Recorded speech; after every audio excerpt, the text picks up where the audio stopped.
இல்லாம. இப்ப சோதனை வரும்போது இறை நம்பிக்கை கொண்டவனுக்கு குர்ஆன் கொடுக்கக்கூடிய வழி, அலா பிதிக்ரில்லாஹி தத்மஇன்னுல் குலூப், அல்லாஹ்வுடைய நினைவுக்கு வா, அல்லாஹ்வின் பக்கம் வா, அங்கதான் உனக்கு நிம்மதி இருக்கு.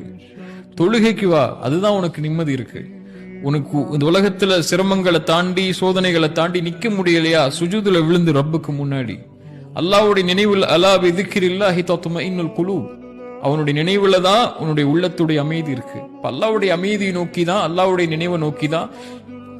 சோதனையிலிருந்து வெளியே வரணும்னா யார் நாடனா முடியும்? இந்த ஸ்ட்ரெஸ்ல இருந்து வெளியே வரணும்னா யார் நாடனா முடியும்? யாருடைய கையில இந்த இருளை, என் வாழ்க்கையில் இருக்கக்கூடிய இந்த இருளை வெளிச்சமாக்க முடியும்? எனக்கு இருக்கக்கூடிய சிரமங்களை நீக்க முடியும்? அல்லது இதை விட சிறந்த ஒன்றை அல்லாஹ் எனக்கு கொடுக்க முடியும்? யார் கொடுக்க முடியும்? அல்லாஹ். அவனின் பக்கம் தான் போவான். ஷைத்தானை நாடக்கூடியவங்க தான் இந்த மாதிரி செயல்பாடுகள் பக்கம் போய் தன்னை அழிச்சு கொள்வாங்க. சோதனை வந்தவன் ஒரு இறை நம்பிக்கை கொண்டவன் அல்லாஹ்வின் பக்கம் போய் அதுல இருந்து வெளியே வரக்கூடிய, அதுல நிம்மதி தேடக்கூடிய இடங்களுக்கு போயிடுவான். இதான் இறை நம்பிக்கை கொண்டவனுடைய பண்பா இருக்கும்.